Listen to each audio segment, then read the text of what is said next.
Bonjour à chacun d'entre vous et bienvenue dans notre Église. Accueillons le célébrant.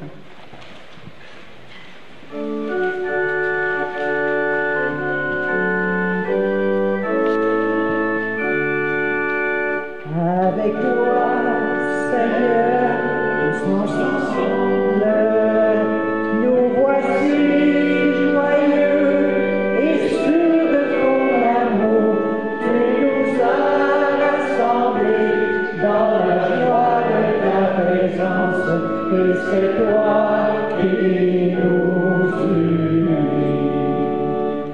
Venu à ton festin, que ce vin dérive nos visages, Dieu vivant au milieu de nous. Avec toi, Seigneur, tous ensemble, nous voici joyeux et sûrs de ton amour. Tu nous as rassemblés dans la joie de ta présence, et c'est toi qui nous unis. Nous sommes rassemblés dans cette Église au nom du Père, et du Fils et du Saint-Esprit. Amen. Le Seigneur soit avec vous. Bonjour. Bonjour. Bienvenue à cette célébration. En fin de semaine, c'est la fête du Saint-Sacrement, c'est-à-dire que c'est la fête de l'Eucharistie. Je sais qu'anciennement, ils appelaient ça la fête Dieu. Je n'ai pas connu ça, c'est trop jeune dans notre problème. Et la fête de l'Eucharistie, c'est pour nous rappeler, Jésus nous a dit, quand vous serez unis 2 ou 3 en mon nom, vous allez partager un peu de pain et de vin, je vous promets que je vais être là.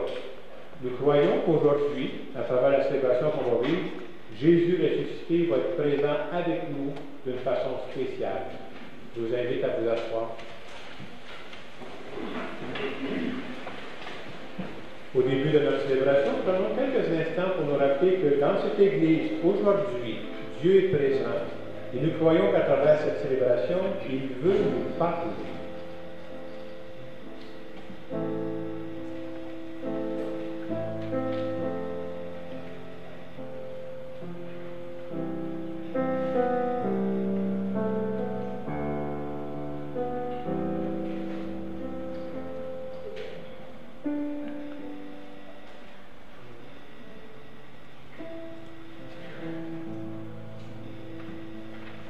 Seigneur Jésus, tu nous as laissé l'Eucharistie pour refaire nos forces intérieures.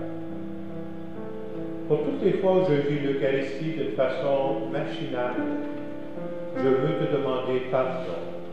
Seigneur, prends pitié. Seigneur, prends pitié. Seigneur Jésus, tu nous as dit qu'on peut compter sur toi quand on fait face à des défis. Pour toutes les fois où j'oublie de te confier mes peines, mes défis, je te demande pardon. Ô Christ, prends pitié. Ô Christ, prends pitié. Seigneur Jésus, tu savais t'émerveiller des beautés de la vie. Pour toutes les fois où moi je ne suis pas reconnaissant pour tout ce qu'il y a de beau et de grand dans ma vie, je te demande pardon. Seigneur, prends pitié. Seigneur, prends pitié. Que ce Dieu qui nous aime et qui nous accompagne et qui nous bénisse. Le Père, le Fils et le Saint-Esprit. Amen. On peut se lever pour le chant de gloire à Dieu.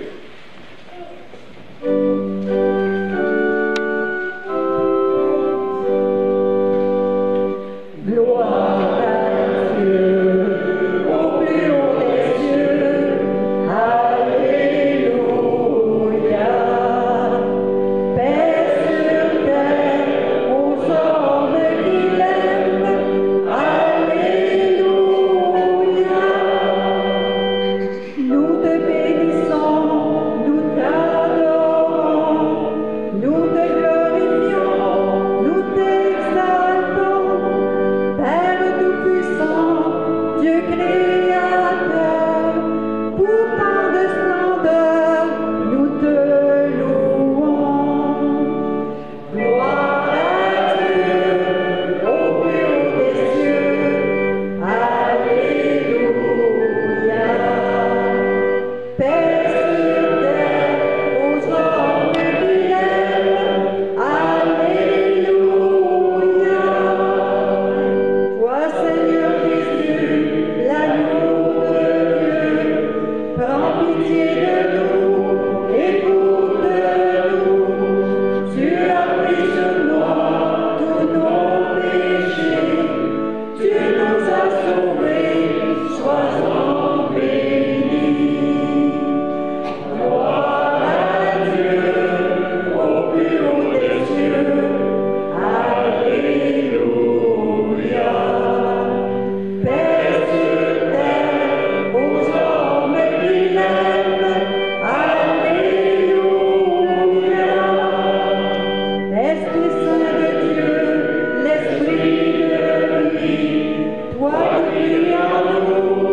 Seigneur Jésus-Christ, dans cet admirable sacrement, tu nous as laissé le mémorial de ta passion. Donne-nous de vénérer avec une telle ferveur les saints mystères de ton corps et de ton sang, que nous puissions goûter sans cesse en nous le fruit de ta rédemption. Toi qui vis avec le Père, dans l'unité du Saint-Esprit, Dieu pour les siècles des siècles. Amen.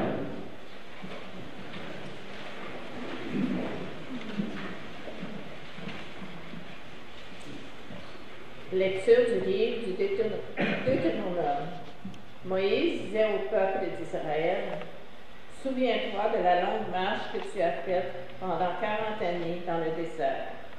Le Seigneur ton Dieu te l'a imposé pour te faire passer par la pauvreté. Il voulait t'éprouver et savoir ce que tu as dans le cœur. Allais-tu garder ses commandements, oui ou non? Il t'a fait passer par la pauvreté. Il t'a fait sentir la faim et il t'a donné à manger la manne. Cette nourriture que ni toi ni tes pères n'aviez connue, pour que tu saches que l'homme ne vit pas seulement de pain, mais de tout ce qui vient de la bouche du Seigneur. N'oublie pas le Seigneur ton Dieu, qui t'a fait sortir du pays d'Égypte, de la maison d'esclavage. C'est lui qui t'a fait traverser ce désert vaste et terrifiant, pays des serpents brûlants et des scorpions, pays de la sécheresse et de la soif. C'est lui qui, pour toi, a fait jaillir l'eau de la roche la plus dure. C'est lui qui, dans le désert, t'a donné la manne, cette nourriture inconnue de tes pères. Parole du Seigneur. Grâce à Dieu.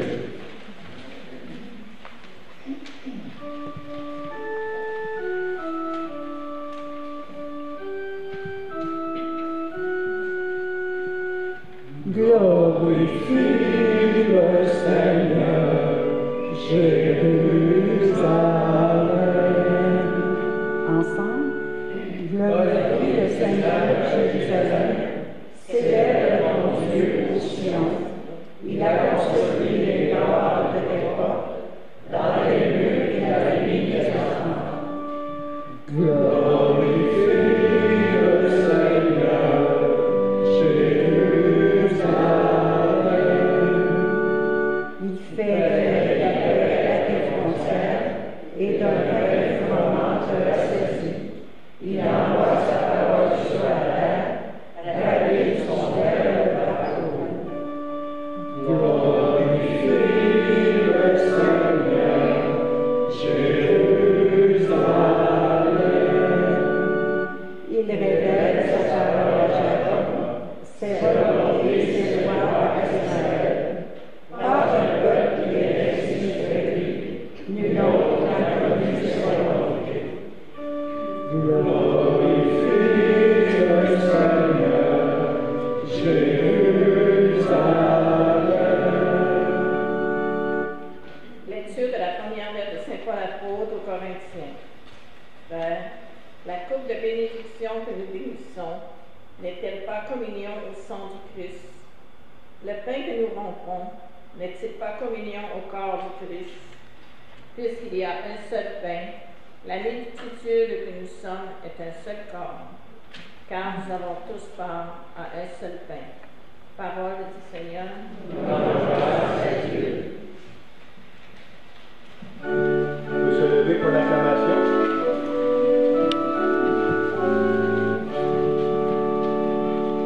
Alléluia, Alléluia, Alléluia, Alléluia, Alléluia, Alléluia, Alléluia, Alléluia, Alléluia.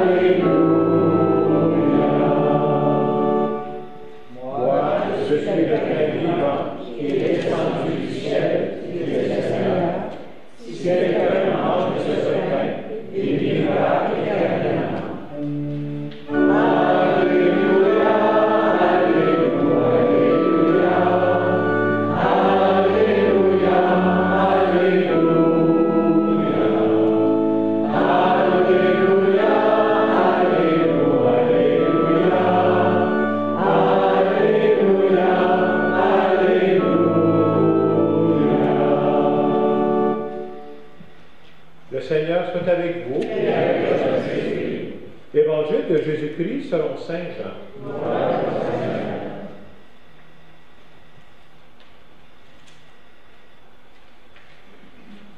En ce temps-là, Jésus disait aux foules des Juifs, « Moi, je suis le pain vivant qui est descendu du ciel. Si quelqu'un mange de ce pain, il vivra éternellement. Le pain que je donnerai, c'est ma chair, donnée pour la vie du monde. » Les Juifs se querellaient entre eux.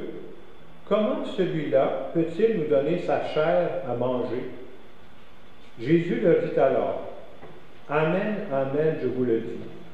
Si vous ne mangez pas la chair du Fils de l'homme, et si vous ne buvez pas son sang, vous n'avez pas la vie en vous. Celui qui mange ma chair et boit mon sang a la vie éternelle. Et moi, je le ressusciterai au dernier jour. En effet, ma chair est la vraie nourriture, et mon sang est la vraie boisson. Celui qui mange ma chair et boit mon sang demeure en moi, et moi je demeure en lui. De même que le Père qui est vivant m'a envoyé, et moi que je vis par le Père, de même celui qui me mange, lui aussi vivra par moi. Tel est le pain qui est descendu du ciel. Il n'est pas comme celui que les pères ont mangé. Eux, ils sont morts. Celui qui mange ce pain vivra éternellement. Acclamons la parole de Dieu.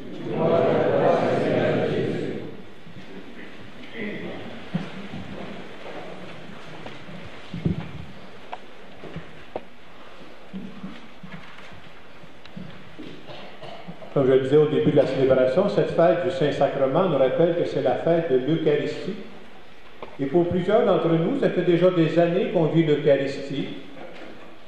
Et on nous a dit que l'Eucharistie, c'était la prière par excellence. Non seulement parce que quand on fait l'Eucharistie, on est plusieurs à prier en même temps. Il y a une force à prier ensemble. Mais c'est de croire que c'est un sacrement. C'est-à-dire, pendant qu'on vit l'Eucharistie, là, Dieu nous travaille de l'intérieur. Il y a quelque chose qui se passe. Et le grand danger, et comme toute autre chose, quand on vit plusieurs fois la même chose, comme on vit plusieurs fois l'Eucharistie, on peut tomber, si on ne fait pas attention, dans une certaine routine, puis on oublie quel est le sens fondamental de ce qu'on est en train de vivre. Et c'est pour ça que chaque année, l'Église nous propose la fête du Saint-Sacrement, pour dire, « Hey, oubliez pas ce que vous êtes en train de vivre quand vous vivez l'Eucharistie. Il y a quelque chose de grand qui se passe en nous. » Moi, ce que j'ai pensé en fin de semaine, c'est de vous partager des aspects de l'Eucharistie qui, moi, me font prier. Je dirais, c'est comme, je suis avec vous aujourd'hui, je suis un croyant qui va vous partager qu'est-ce qui me fait prier dans l'Eucharistie. Et vous comprendrez que je vis l'Eucharistie de temps en temps, vous êtes au courant de ça, hein? Comme curé, ça m'arrive souvent. Alors, il y a deux signes en particulier que j'aimerais vous parler qui, moi, me parlent énormément. Vous savez, quand on célèbre l'Eucharistie, tantôt, qu'est-ce qu'il va y avoir sur l'autel? Il va y avoir du pain et du vin. J'aimerais vous parler de ces deux signes-là parce que moi, dans ma prière, ça me fait prier beaucoup. Premier signe, le pain. Vous savez, on s'habitue avec le temps de boire du pain à l'Eucharistie, mais on oublie que derrière le pain que le prêtre va offrir, que tout le monde en va offrir, moi je l'aime, mais tout le monde prie, là, il y a tout un sens derrière ça. Moi, je suis comme vous, là, vous savez, quand j'ai besoin de pain, vous savez ce que je fais, moi, je vais à l'épicerie, je l'achète, il est tout fait. Mais ce qu'on veut nous rappeler, c'est que le pain, pour arriver à faire du pain, il y a différentes étapes. Il faut penser au tout début. Alors, il y a des cultivateurs qui, à un moment donné, ont semé des champs de blé. Ça prend du monde qui travaille pour faire ça, là. Puis une fois qu'on a les champs de blé, ça prend des grains de blé. Qu'est-ce qu'on fait? On écrase les grains de blé, puis ça fait une farine.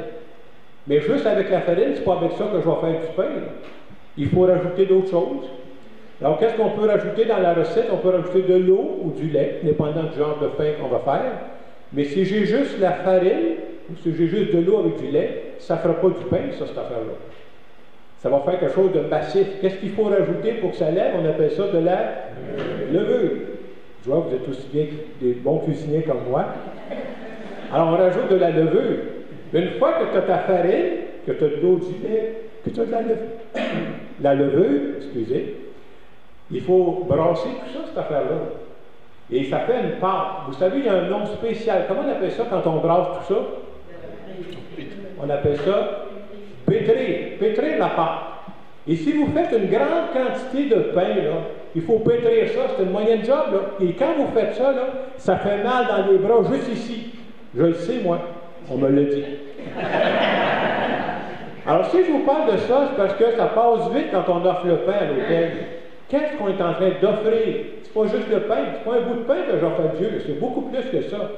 On est en train d'offrir tout le travail qu'on fait pendant la semaine. Et nous, on a une déformation en plus. Quand on pense à travail, on pense juste quand je suis payé. Êtes-vous toujours payé quand vous travaillez, vous autres?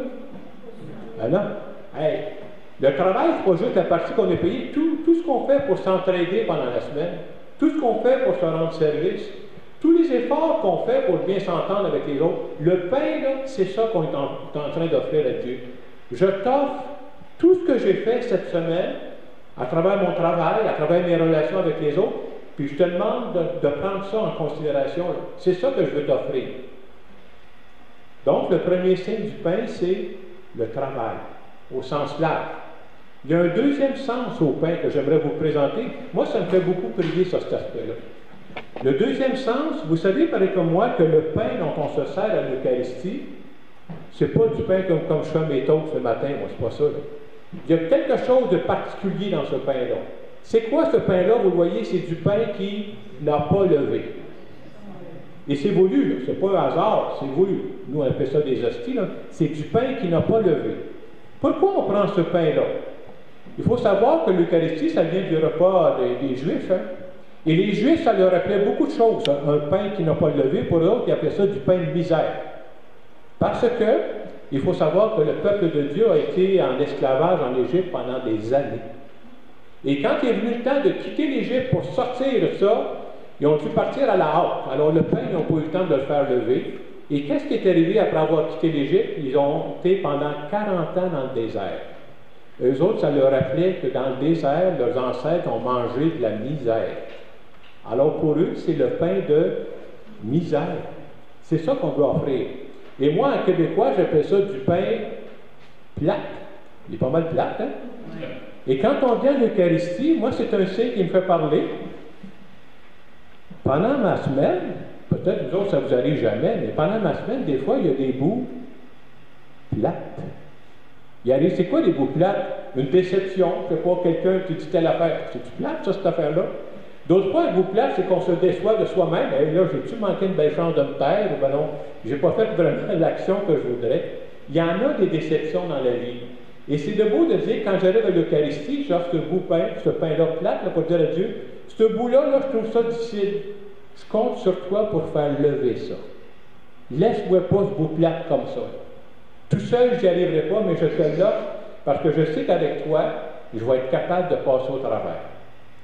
Donc, pour le pain, vous voyez que je retiens deux signes qui me parlent beaucoup. Moi, c'est d'offrir à Dieu tout mon travail de la semaine. Tous les efforts qu'on fait pendant la semaine. Et d'offrir à Dieu aussi les bouts plus difficiles de nos vies. C'est ça que j'appelle les bouts plates. L'autre aspect que j'aimerais ajouter aussi, très important, vous savez que notre Eucharistie, ça fait référence au dernier repas que Jésus a pris avec ses apôtres. Et des fois, les gens disent, ah, mais le pain, finalement, c'est un symbole du pain que Jésus a pris avec ses apôtres. Non, non, non, non, je m'excuse, là. C'est beaucoup plus que ça. Ce qu'on va recevoir à la communion, c'est, à travers ce pain-là, c'est la présence de Jésus ressuscité parmi nous. Je sais qu'on pourrait le regarder avec un microscope parce qu'on voit une différence. Non, c'est là l'aspect du saut dans la foi. Hein. On croit que c'est la présence de Jésus ressuscité parmi nous. C'est pour ça que vous avez, quand je prends la communion, ou dans quoi je mets la communion, j'essaie de mettre ça dans des vases sacrés pour montrer, hey, c'est important, c'est pas n'importe quoi pour nous. Donc, premier signe qui peut être très parlant de l'Eucharistie, c'est le pain. Il y a un deuxième signe. Vous le voyez moins parce qu'on ne le passe pas, on fait des fois avec des petits groupes. Le deuxième signe de l'Eucharistie, c'est le vin.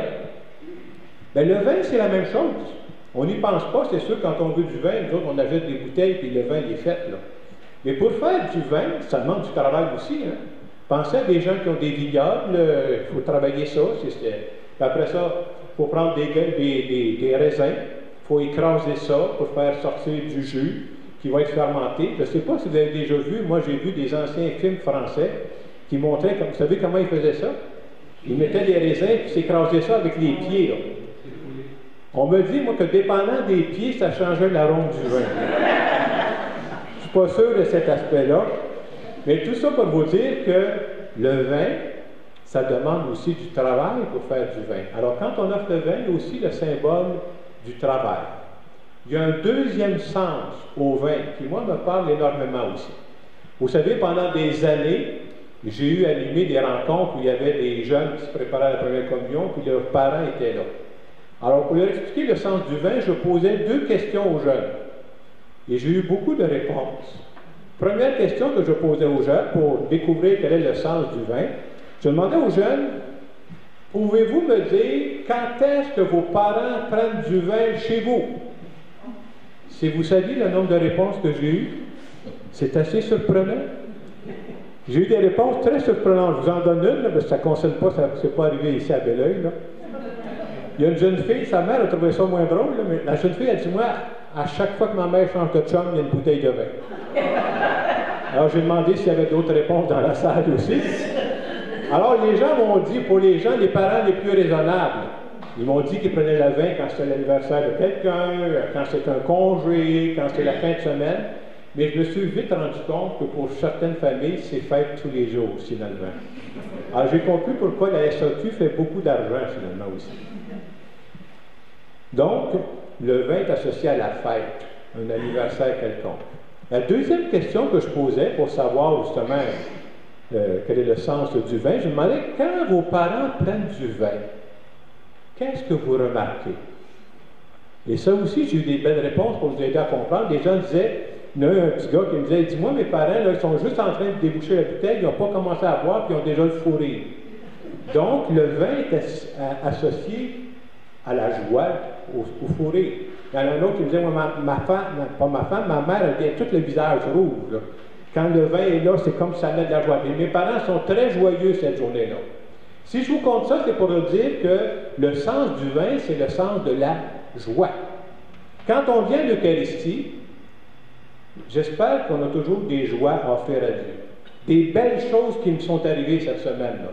Qu'est-ce qui m'est arrivé de beau cette semaine? Puis à l'Eucharistie, je viens dire à Dieu, merci pour ces beautés-là. Et parmi les beautés de la semaine, c'est souvent, ce sont des personnes. J'ai eu la chance de rencontrer telle personne, un tel ou un tel qui m'a rendu service. Je viens te dire merci. Et le mot Eucharistie veut dire action de grâce, veut dire merci. Donc, quand on vient à l'Eucharistie, il y a toujours ce goût-là de dire merci à Dieu pour ce qu'il y a de beau. Alors, si je résume déjà ces 2 signes-là, on vient toujours offrir à Dieu le travail de la semaine. On peut offrir à Dieu les bouts plates, parce qu'on en a tous des bouts plates à vivre, et dire à Dieu, hey, viens transformer ça.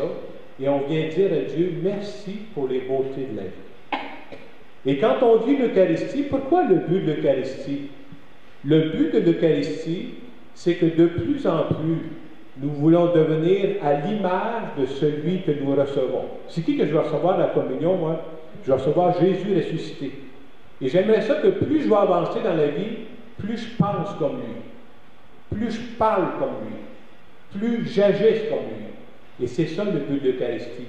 On ne s'en rend pas compte, là, mais pendant l'Eucharistie, si on est vraiment là, Dieu nous travaille de l'intérieur. Et c'est ce qu'on va vivre ensemble cet après-midi.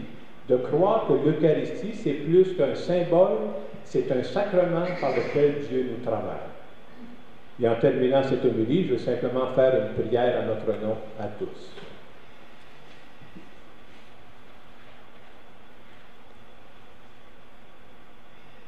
Seigneur Jésus, je veux te dire merci de nous avoir laissé le sacrement de l'Eucharistie qui refait nos forces intérieures.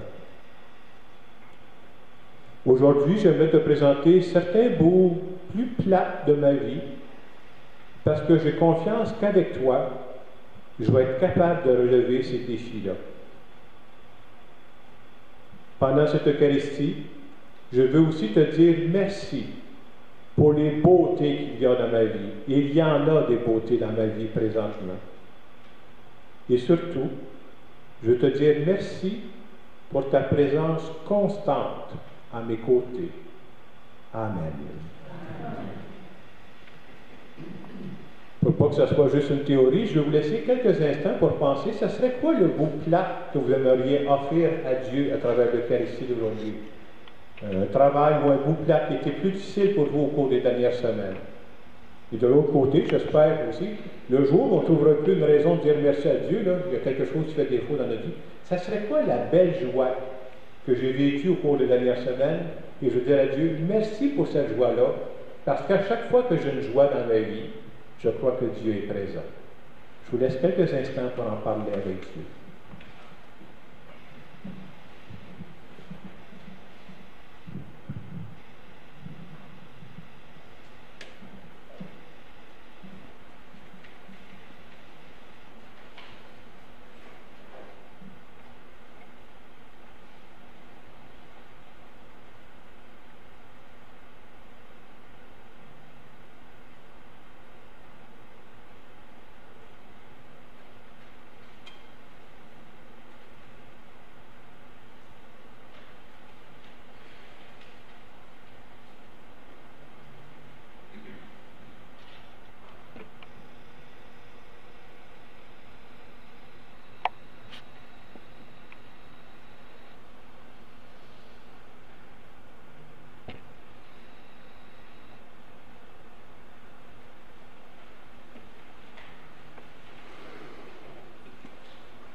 Nous allons redire ensemble que nous croyons que Dieu est vraiment présent avec nous. Je crois en Dieu, le Père Tout-Puissant, Créateur du ciel et de la terre, et en Jésus-Christ, son Fils unique, notre Seigneur, qui a été conçu du Saint-Esprit, est né de la Vierge Marie, a souffert sous Ponce Pilate, a été crucifié, est mort et est enseveli, est descendu aux enfers, le troisième jour est ressuscité de mort, est monté au-dessus, est assis à la droite de Dieu le Père Tout-Puissant, lui viendra juger les vivants et les morts. Je crois en l'Esprit Saint, la Sainte Église catholique, à la communion des saints, à la rémission des péchés, à la résurrection de la chair, à la vie éternelle. Amen. Au cœur des déserts de notre monde, alors que les peuples marchent souvent en tâtons vers une terre de liberté, prions Dieu qu'il fasse jaillir l'eau du rocher qu'est le Christ pour abreuver ceux et celles qui ont le plus soif de lui. Donne, Seigneur, la vie en abondance.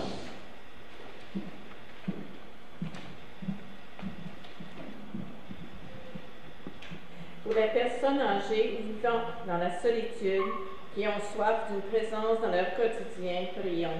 Donne, Seigneur, la vie en abondance. Pour les démunis qui ont soif de pouvoir gagner dignement leur pain quotidien, prions. Donne, Seigneur, la vie en abondance. Pour les gens qui ont soif de Dieu lui-même et qui le cherchent dans le silence de leur cœur, prions. Donne, Seigneur, la vie en abondance. Pour les jeunes qui ont soif d'une société plus juste, où tous et toutes auront part au festin, prions. Donne, Seigneur, la vie en abondance. Pour l'Église qui a soif d'unité, de pardon et de transparence, prions. Donne, Seigneur, la vie en abondance. Encore cette semaine, on a entendu parler des feux de forêt un peu partout au Québec et dans d'autres provinces aussi. Moi, je trouve que c'est important de porter ces gens-là dans notre prière. Des gens qui ont dit, tu quittes ta maison, mais ce n'est pas sûr que tu vas retourner. Il me semble que si on était plus dans ces situations-là, ça fait réfléchir. Hein? Que Dieu inspire des personnes pour trouver des solutions pour ces problèmes qui se répètent dans notre monde. On pourrait reprendre le refrain. Donne, Seigneur, la vie en abondance. Sois attentif à nos appels, Dieu Père, et par ton Fils, donne-nous le plus grand de tous les biens, celui de demeurer en toi, aujourd'hui et pour les siècles des siècles. Amen.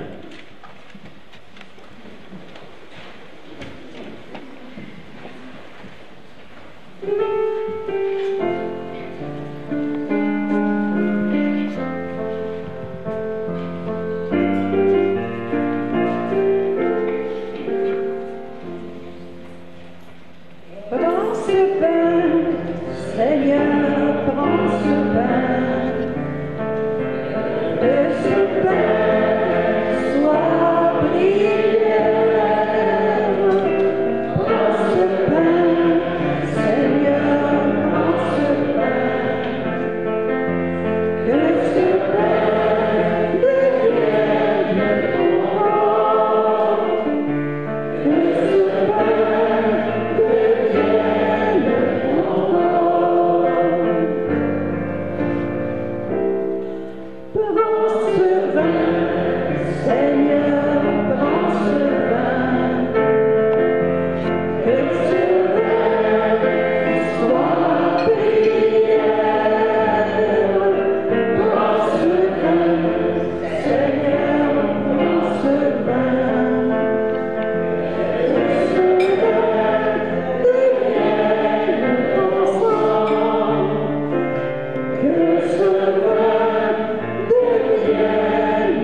Seigneur, dans ta bonté, accorde à ton Église les dons de l'unité et de la paix, signifiés mystérieusement par les présents que nous t'offrons.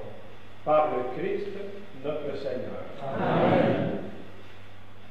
Le Seigneur soit avec vous. Et avec votre esprit. Élevons notre cœur. Nous élevons notre Seigneur. Rendons grâce au Seigneur notre Dieu. C'est juste et bon. Vraiment, il est juste et bon, pour ta gloire et notre salut, de t'offrir notre action de grâce toujours et en tout Dieu, Seigneur, Père très saint, Dieu éternel et tout-puissant, par le Christ notre Seigneur. Lors du dernier repas qu'il partageait avec ses apôtres, voulant perpétuer la mémoire du salut par la croix, il s'est offert à toi comme l'agneau sans tache, et tu as accueilli son sacrifice de parfaite louange.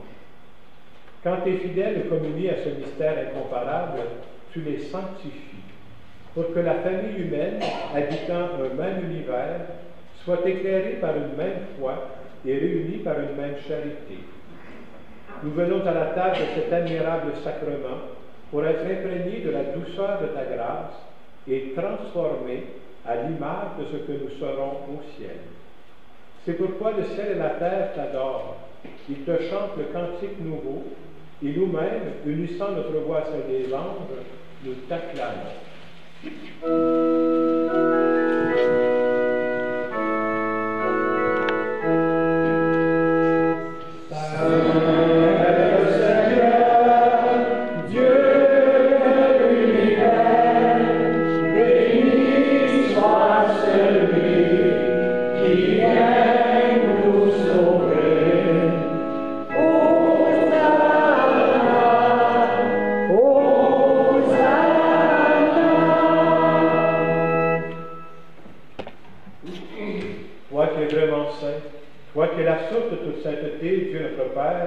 Nous voici rassemblés devant toi. Et dans la communion de toute l'Église, nous célébrons le jour où le Christ est ressuscité d'entre les morts. Par lui que tu as élevé à ta droite, nous te prions. Sanctifie ces offrandes en répandant sur elles ton esprit, qu'elles deviennent pour nous le corps et le sang de Jésus le Christ, notre Seigneur. Au moment d'être livré et d'entrer librement dans sa passion, il prit le pain, il rendit grâce, il le rompit, il le donna à ses disciples en disant, « Prenez et mangez-en tous. Ceci est mon corps, livré pour vous. »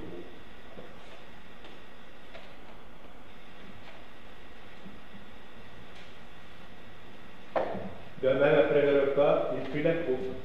De nouveau, il rendit grâce et la donna à ses disciples en disant, « Prenez et buvez-en tous, car ceci est la coupe de mon sang, le sang de l'alliance nouvelle et éternelle, qui sera versé pour vous et pour la multitude en rémission des péchés. Vous ferez cela en mémoire de moi. »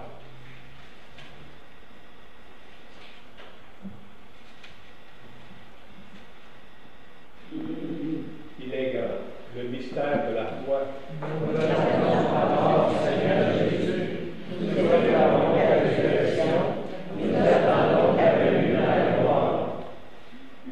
Vous savez, quand on dit il est grand le mystère de la foi, c'est de croire que le pain que j'ai ici, c'est tout juste du pain. Je crois que le vin que j'ai ici, c'est tout juste du vin.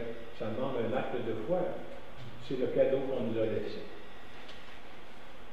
En faisant ici mémoire de la mort et de la résurrection de ton Fils, nous t'offrons, Seigneur, le pain de la vie et la coupe du salut, et nous te rendons grâce car tu nous as estimés dignes de nous tenir devant toi pour te servir. Humblement, nous te demandons qu'en ayant part au corps et au sang du Christ, nous soyons rassemblés par l'Esprit Saint en un seul corps. Souviens-toi, Seigneur, de ton Église répandue à travers le monde. Fais-la grandir dans ta charité en union avec notre pape François, notre évêque Christian, et tous les évêques, les prêtres et les diacres. Souviens-toi aussi de nos frères et sœurs qui se sont endormis dans l'espérance de la résurrection. Et souviens-toi dans ta miséricorde de tous les défunts.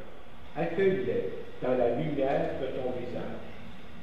Et aujourd'hui, nous voulons prier en particulier les intentions de Thérèse Beauregard et pour la famille Hubert. Sur nous tous, enfin, nous implorons ta bonté. Permets qu'avec la Vierge Marie, la bienheureuse Mère de Dieu, avec Saint Joseph, son époux, les apôtres et tous les saints qui ont fait ta joie au long des âges, nous ayons part à la vie éternelle et que nous chantions ta louange et ta gloire par ton Fils Jésus le Christ. Par lui, avec lui et en lui, à toi Dieu le Père Tout-Puissant, dans l'unité du Saint-Esprit, tout honneur et gloire, et pour les siècles des siècles. Amen.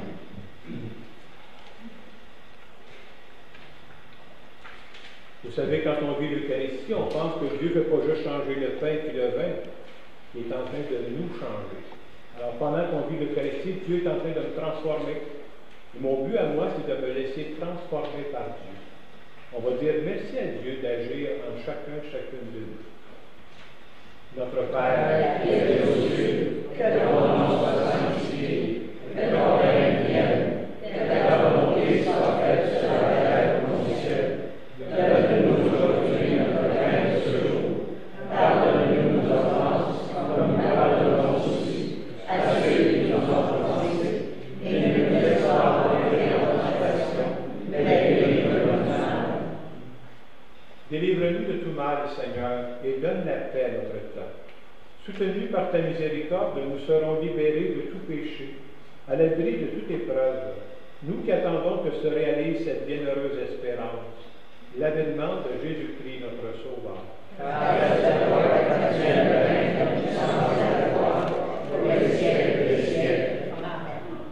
Seigneur Jésus-Christ, tu as dit à tes apôtres,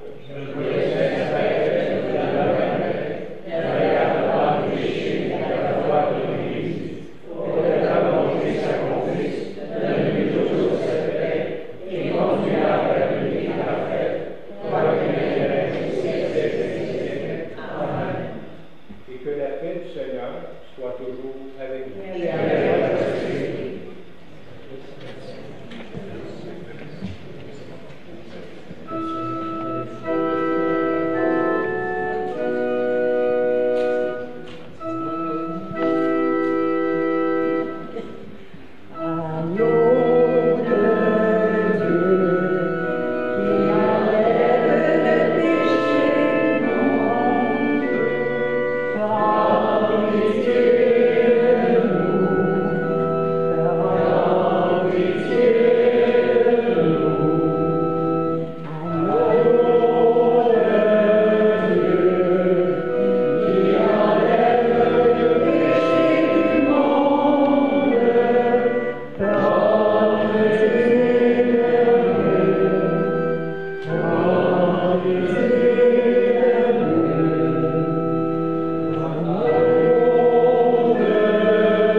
Voici l'agneau de Dieu.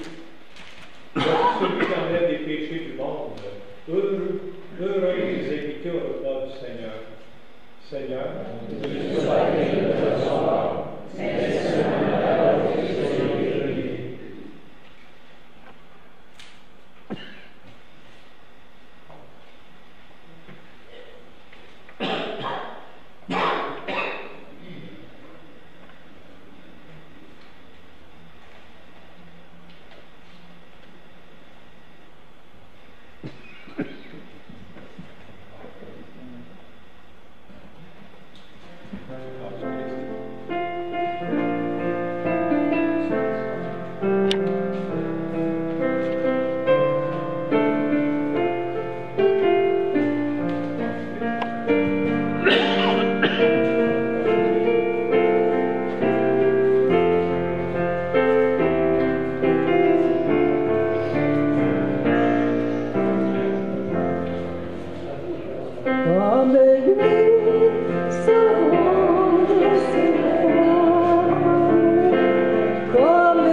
Se lever chaque jour et se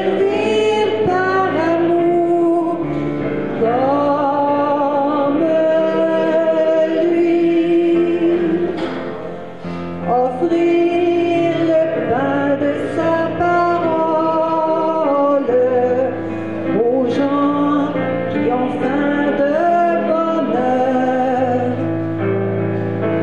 être pour eux les signes du royaume au milieu de notre monde, comme lui savoir dresser la table, comme lui nouer le tablier, se lever chaque jour et servir par amour, comme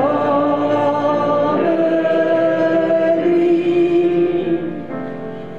offrir le pain de sa présence aux gens qui ont faim d'être aimés, être pour eux les signes d'espérance au milieu de notre monde, comme lui savoir dresser la table, comme lui nouer le tablier, se lever chaque jour et servir par amour, comme lui.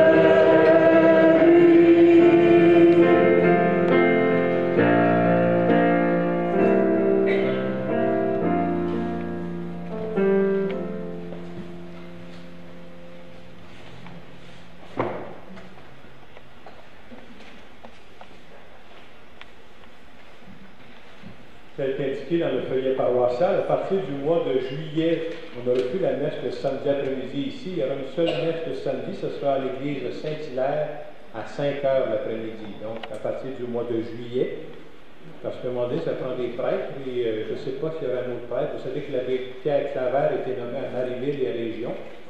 Alors, je n'ai pas de nouvelles si on va recevoir un autre prêtre. Et je n'ai pas développé le talent d'être à 2 places en même temps. Je vais pratiquer ça pendant l'été. Alors, pour dire aussi l'abbé Pierre Claver, on va souligner son départ. J'ai eu un petit mot dans le feuillet le 30 juillet. Ça va être le dernier dimanche où il va être ici. À la fin de la messe, on va faire ça. On fait une fête commune. Ça va se faire dans Torrent Park. Après la messe, vers 11h30, midi moins quart, il y aura un petit goûter pour les gens qui viennent. Ce sera l'occasion de le saluer, tout simplement pour souligner son départ. Et aujourd'hui, je vais vous dire qu'à la sortie, il y a une quête spéciale, c'est pour la fondation du diocèse.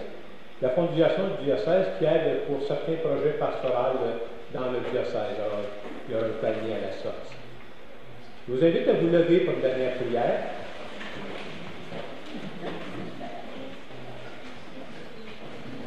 Nous t'en prions, Seigneur Jésus-Christ, donne-nous de goûter pleinement à ta vie divine dans l'éternité, ce que préfigure dans le temps la communion à ton corps et à ton sang précieux.